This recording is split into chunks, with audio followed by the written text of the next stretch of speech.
We are back. We are here. We are here. Looks like we got some breaking news. Breaking news alert. Breaking news alert. John Johnson Signature Group, Exit Platinum Realty. I got this guy over here, Mr. Who? Divorce your landlord, date your rate, marry your home. Mr. Joe Fowler from Joe Does Mortgages, NMLS 1925079. Welcome back, Mr. Johnson. Welcome back, Joe. And I guess we got some breaking news, man. So let's just breaking get news into today. Man. Let's get I got a couple of things going on here. So let me the breaking news alert. The breaking news alert.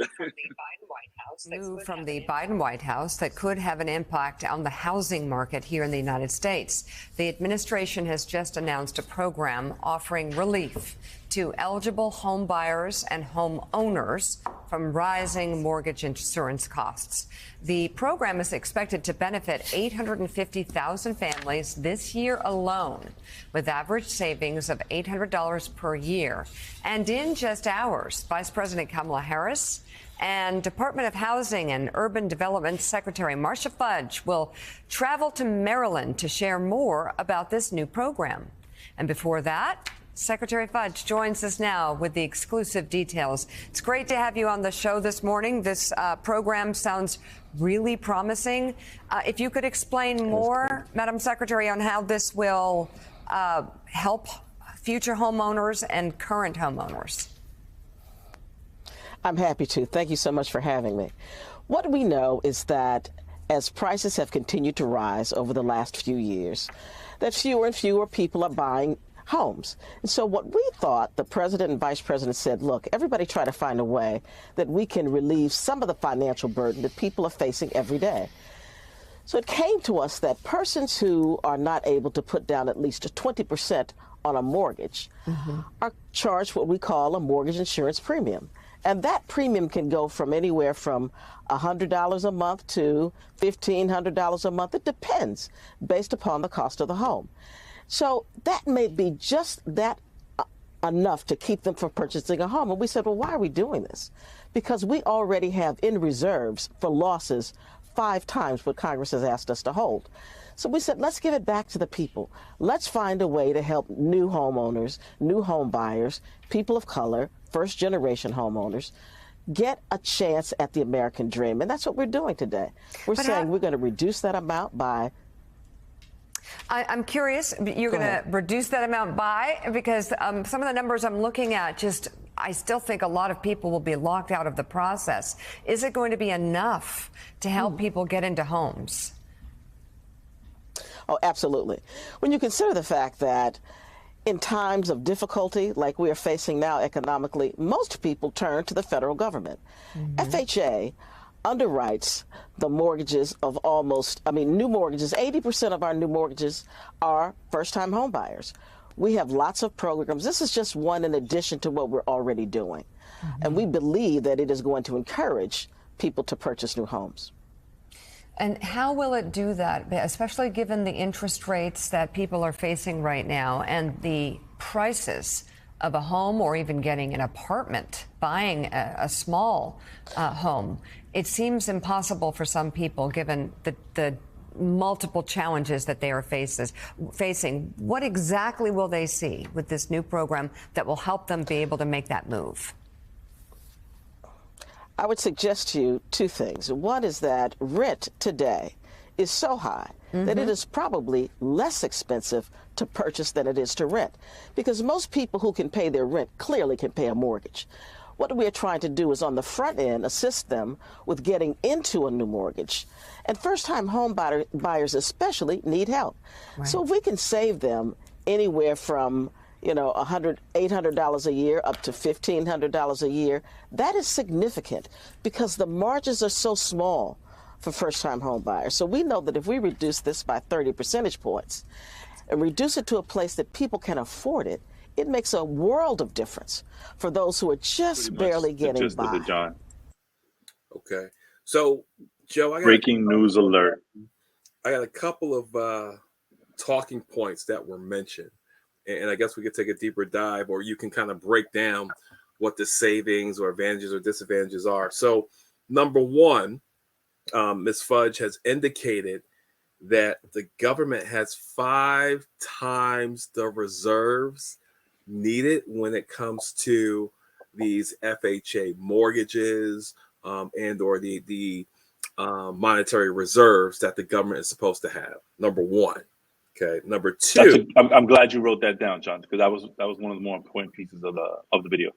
Okay. 5 times the reserves needed. Okay. Number two, what the government is trying to do is they're trying to reduce the percentage of monies that you have to come up with to basically solidify your PMI, your primary mortgage insurance. Okay, so one of those main common talking points when it comes to an FHA loan, or if you're putting down less than 20%, is, well, you're going to have to pay mortgage insurance. So what the government is trying to do is they're trying to reduce the impact of how much additional monies you have to pay each month towards mortgage insurance. And then the last thing is that 80% of the new mortgages that are written are for first-time home buyers, which is huge. I think that's a little skewed. Okay. Because when you compare them, from what I remember reading, total mortgages, if we take conventional loans, USDA, VA loans, which we've talked about, right? I believe FHA was about 30% in 2022. Okay. You have your cash buyers, conventional buyers, FHA buyers, VA, USDA. Of all the major types of programs available, including your cash buyers, which are very frequent, about 30% in 2022 were FHA. Okay, so maybe she was focusing more on FHA specific. Okay. I would be inclined to find out at some point in time what's the percentage of first-time home buyers across all those categories. You just absolutely. Well, but nonetheless, let's get into the advantages and disadvantages of what the government is trying to do. Well, I think the first point you were making is the surplus of money that they had. To me, what that means, right? When they made the announcement, they didn't really go into too much detail, right? Because it's getting into finances and stuff like that. It seems to me like, why is that money held in this particular fund, right? Let's get to the nut of it. Mortgage insurance, it's not a penalty, it's not an extra fee. When you move into what you do rentals as well, John, right? Right. Okay. What does a normal home owner or an investor ask? Or let's say for someone renting a house, right? Besides your first month's rent, what do they have to pay additional in order to move into a house? Is, not the furniture and all that good stuff, right? Right. So total cost going into a typical rental, number one, there's probably an application fee or a background application fee that could be roughly anywhere between $35 to $50. Monthly security is standard that you would have to pay to the landlord that they will hold. 1 month, right? 1.5 months. 1.5 months. Okay. Plus your first month's rent once you move in. And depending on what the landlord is requiring in regard to the commission, the tenant or the candidate or applicant can be responsible for paying the commission, which can be an entire month's worth of rent. It can be reduced to a half month's rent. Or if the landlord is willing to be a little bit more flexible, the landlord may take care of the commission. Okay. So we're looking at, let's say, $1,500, about what, $4,000?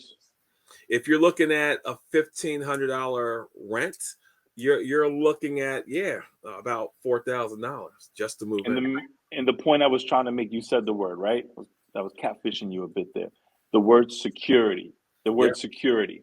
Yeah. So with the mortgage insurance, it's a security for the government that's backing these loans. Okay.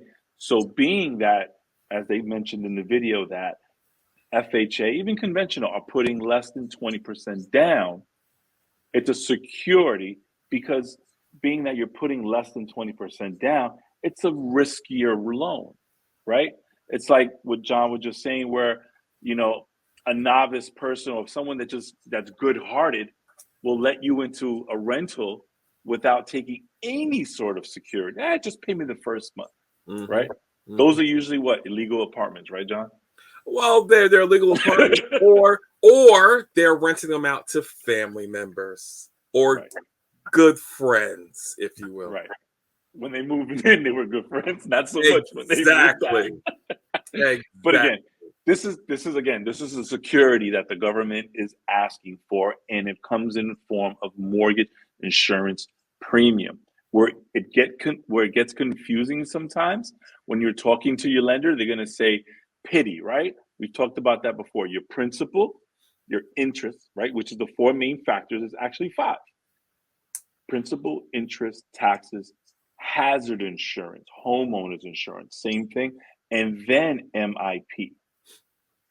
That's why sometimes I advise my clients, well, I went on Zillow and I went this place, and even Mortgage News Daily, which we use to every week we give what the current rates are looking like. They don't have a box for MIP. There's never a box for that. And there's never the cost of the upfront mortgage insurance, which is 1.75% of the actual loan amount after down payment, right? So this is why you want to talk to a lender directly, get them to get you a cost analysis, which we're going to take a look, right? We love our cost analysis to see exactly what is my monthly mortgage insurance. Because in most cases, you're going to go out on your own, and then you're going to be surprised to see, well, why is your number $400 to $500 different than what I was looking at on Zillow.com? You know, get what's my mortgage payment.com. So again, the security is what the government is for the security. And the great thing about it is it's not forever. You can refinance out of an FHA loan into a conventional loan down the road, right? Because with FHA, the mortgage insurance is forever, unless you're putting 10% down. Where if you put 10% down, right, it'll actually remove itself automatically after 11 years. But in most cases, people are just going to refinance themselves out into a conventional loan, where after you have into it, you know, once you go into conventional, once you have X amount of equity built into the house, or you pay down X amount into your house, where you no longer have to pay the mortgage insurance. So Joe, two keys here. One, you mentioned if you put down 10% when you're purchasing a home, the PMI is automatically with an FHA loan. With an FHA loan. So if you're doing 10% down with an FHA loan, the PMI is automatically removed after 11 years. On the 11th year. On the 11th year. Not a lot of people know that. So I want to make sure we repeated that. So if you put down 10% and you're doing an FHA loan to purchase a home, in the 11th year, your PMI goes away. Very good. Very good key. Another key, John, to that is that's where the consultant for life, right? That's why I tell all my clients, I'm your lender for life. Absolutely. It shouldn't be the case. You know, we all go through things, right? Life happens, right? Every day. But it shouldn't be the case that you're on your 11th year of an FHA loan. And why is that? Shouldn't be the case. And why is that, Joe? Well, it's a lot of different factors. You caught me off guard. No, why one shouldn't factor you do is your 11th year? On the 11th year, you should have paid down at least 20% of your loan by that point, where you should have had someone reach out to you. It shouldn't have been the case where a major catastrophe happens, like I don't know, a certain flu virus, that not even your original lender reaches out to you and say, hey, guess what? You can now refinance your house. That should have been done to you way before then. Another key another key. You should have your team doesn't leave you, ladies and gentlemen, at closing. We don't hand you the keys, Exactly. have you sign off The on right everything. team. The right team. The right team, and The then right we team. just disappear. Right. We're following up with you, making sure everything is good. The realtor's following up with you to make sure, hey, how's the new home going? Is anything I can help, with your home? Are there any resources you need to help enhance your home or, help you stay in your home? Your loan officer that you had should be reaching back out to you, like Joe just mentioned. It may not be that the first couple of months, but it might be a year or two after and saying, hey, we're noticing the market is going this way or that way. Here are some programs that might help you with your mortgage payment. Absolutely. And I think we've hit on this topic before, John. This is, again, the lender for life is really important. I think a lot of buyers take it for granted, right? Because, there are a lot of places, beside my bank or the bank across the street or the other bank down the road, right, that are going to have much better interest rates, promise you all these closing costs, discounts and all this stuff. But then it's a one and done transaction. I guarantee you that. I guarantee in most cases, I'm not going to say for everyone, right? That wouldn't be fair. In most cases, they're a one and done transaction.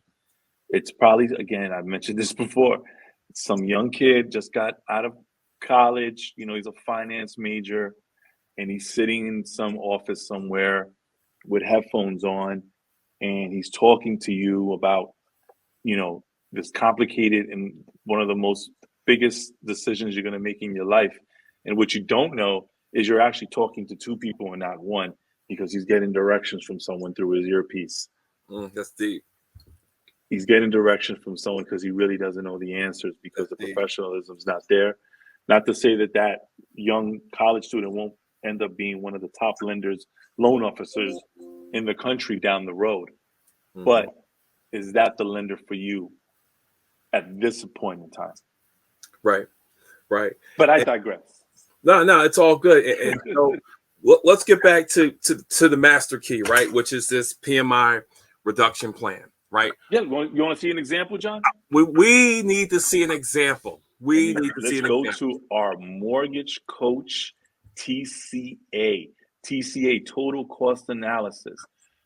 By law, we've discussed this as well. You're supposed to get a lender's estimate, right? You're usually going to ask for it way before, right as you put your offer in, you should be getting some sort of estimate, a worksheet from your lender explaining to you just an estimate, right?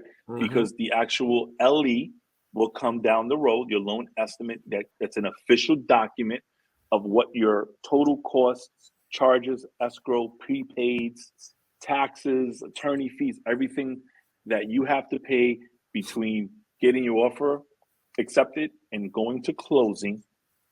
All those are going to come on one document, and it doesn't matter what lender you go with, it has to, by law, be written line by line with the description, right? So what I do is, and we've shown this before, I use a company called Mortgage Coach, which is amazing, and they actually help me in giving these types of numbers up front instead of having to wait till after you've made an offer. All right, John. So here, let's. You want to do it side by side? Here we go. Yeah. So here are the numbers. You can see it clearly, John? I see it clearly, ladies and gentlemen. This is the master key. This is the master key right here. Go ahead, Joe. All right. So we're looking at a $450,000 house, right? This interest rate that I have here is a made-up number for all of you compliance people watching this video. This is just a made-up number, and the APR is goes along or according to what the interest rate is going to be, right? So don't hold me to this. It's just a nominal number that I made out of thin air, right? We're going to say 6.75 interest rate, right? With the existing mortgage insurance program or the factor, which is actually, we haven't discussed, I'm going to show that in a second, which is 0.85. It's 85. Sometimes you'll hear the word bips. It's 85 bips.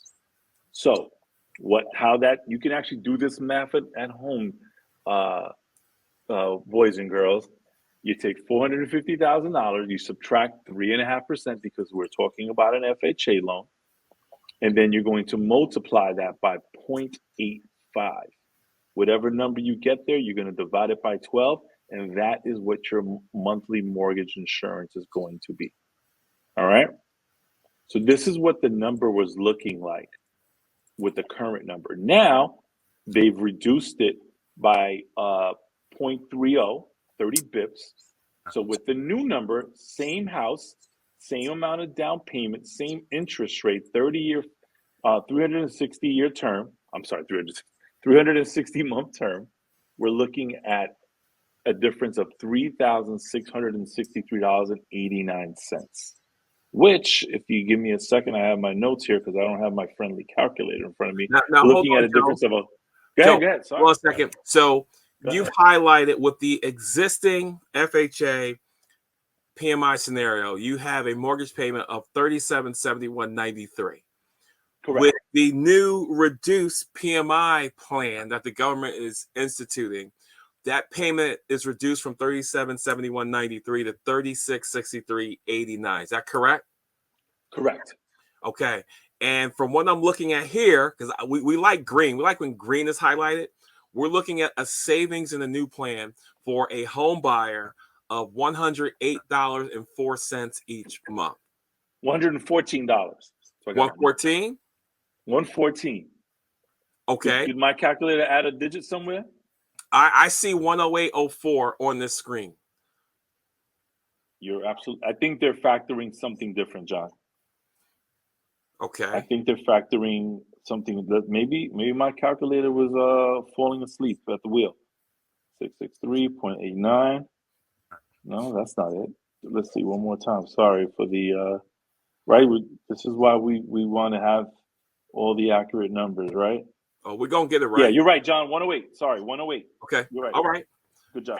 Maybe a fat finger here and there while you were calculating. No problem. I was falling asleep at the wheel. All good. But 108.04 is now the new savings.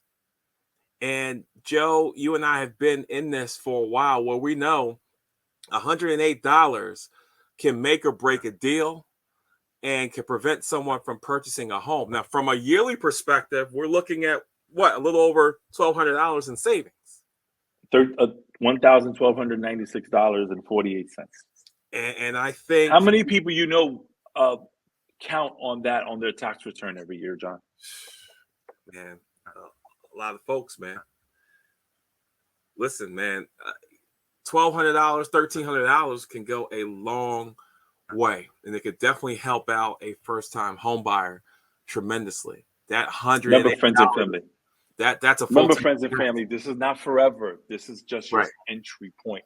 This is your security deposit that you place to get into this luxury building. Same difference. Mm-hmm. This is good. Now, Joe, we might have another question that's going to pop up here because I'm looking at the new mortgage insurance premium. I do see a difference in APR with the new MIP program. I see a 7.922 and I see a 7.63. That might have just been the difference in the closing costs. That might have just been the difference in the closing costs. Okay. It might have just a digit. But again, these are made up numbers, right? Made up interest rate, not the numbers, not the payment numbers, right, per se, but the APR, the interest rate, they're just made up numbers. Okay. I might have just missed a digit somewhere, John. I did this really quick before we went on the live. Okay. But good catch. Okay. All right. I just want to make sure we're comparing apples to apples on this because people are going to look at what's current, what's coming up. So yeah, because as you can see, the closing costs are off. So there it is, right there. There's a difference in one of the in the closing costs. Something was added in there, but the system by mistake, I guess. You can see the closing costs are a difference of a little bit over almost $3,000. Okay. So that's the difference in the APR. Good catch. Okay.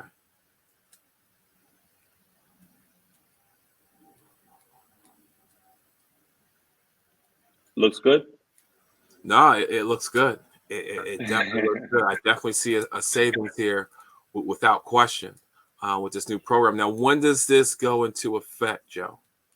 It's actually for loans that are currently in the pipeline, that are locked in, and it's going to be going forward after March 20th of this year. Okay.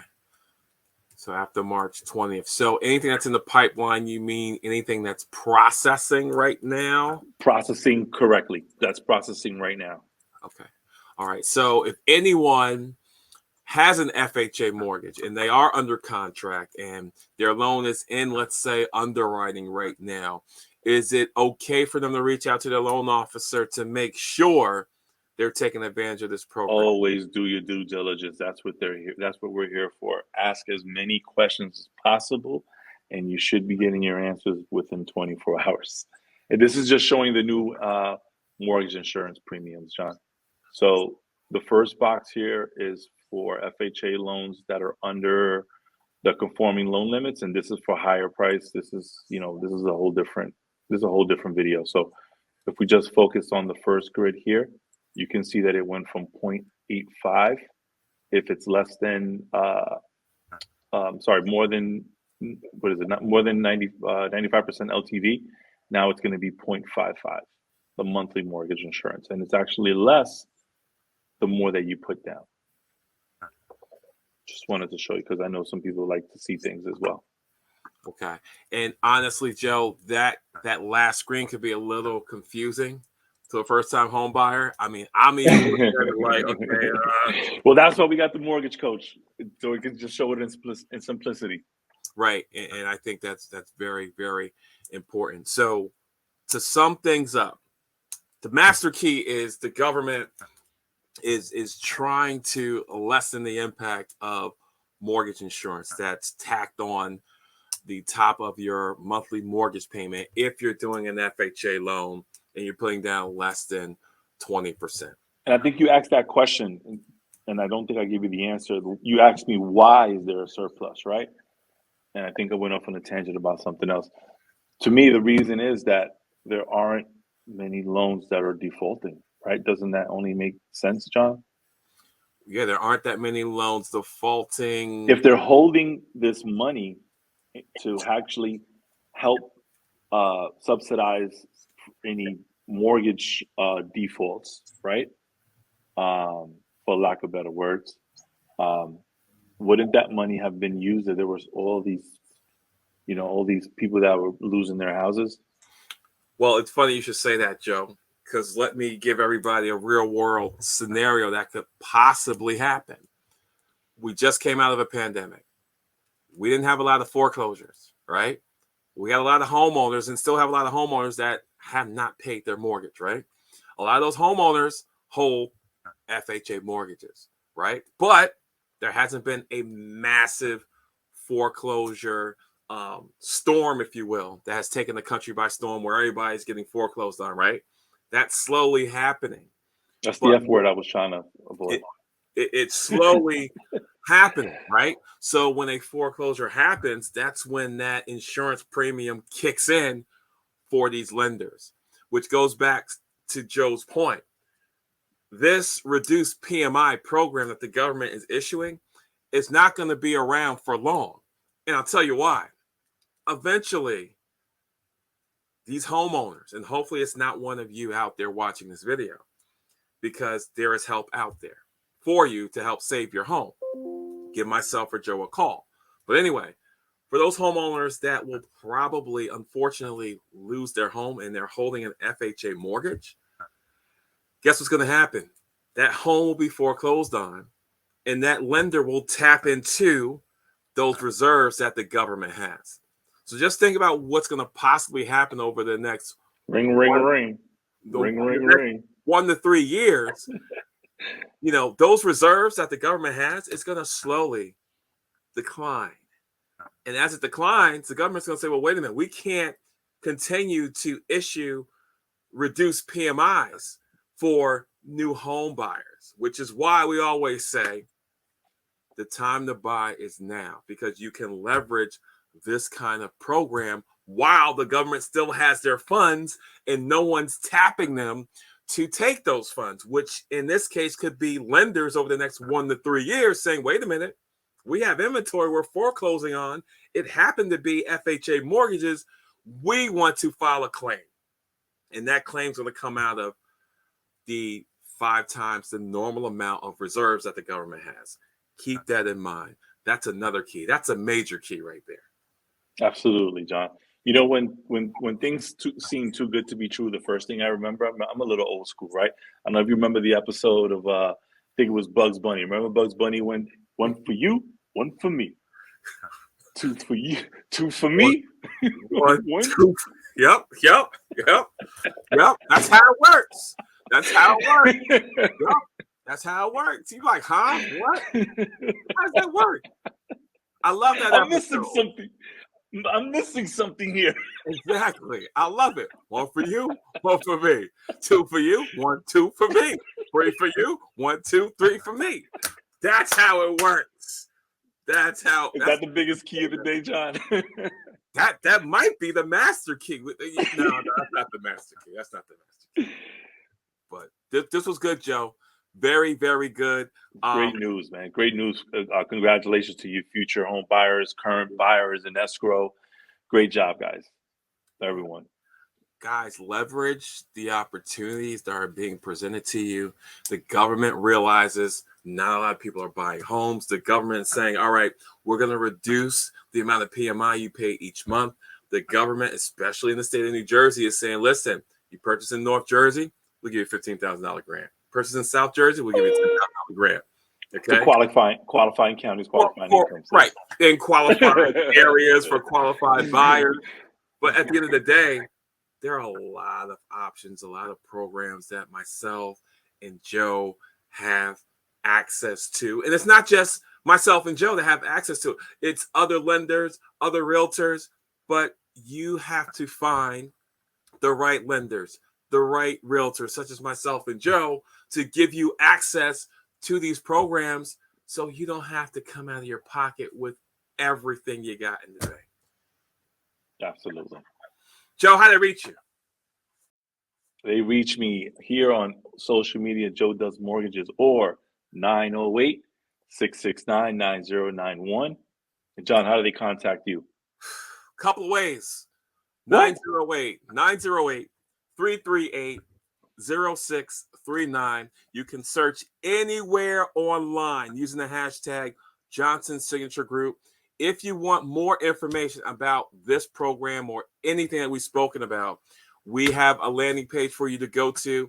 John Johnson, johnjohnson3.com. Did you go to school for that? Man, go NJ, for that, man. NJ Pag. What technical college did you go to create this landing page? Come on, man. Fiverr. Not at all. Where's the link? Where's the link, John? Where's the link? Point to the link.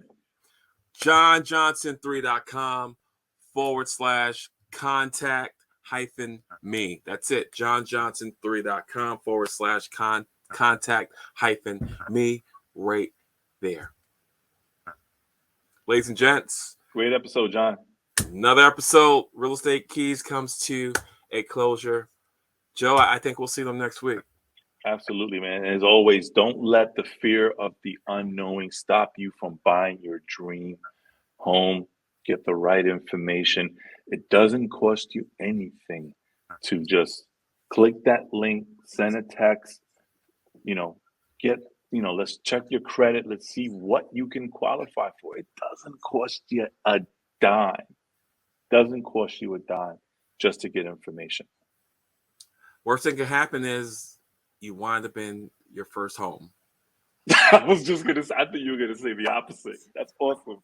First thing can happen. You wind up in a house. What in the hell did I do now? Jeez, how'd that happen? Until next time, guys. This has been another episode of Real Estate Keys. See you next week.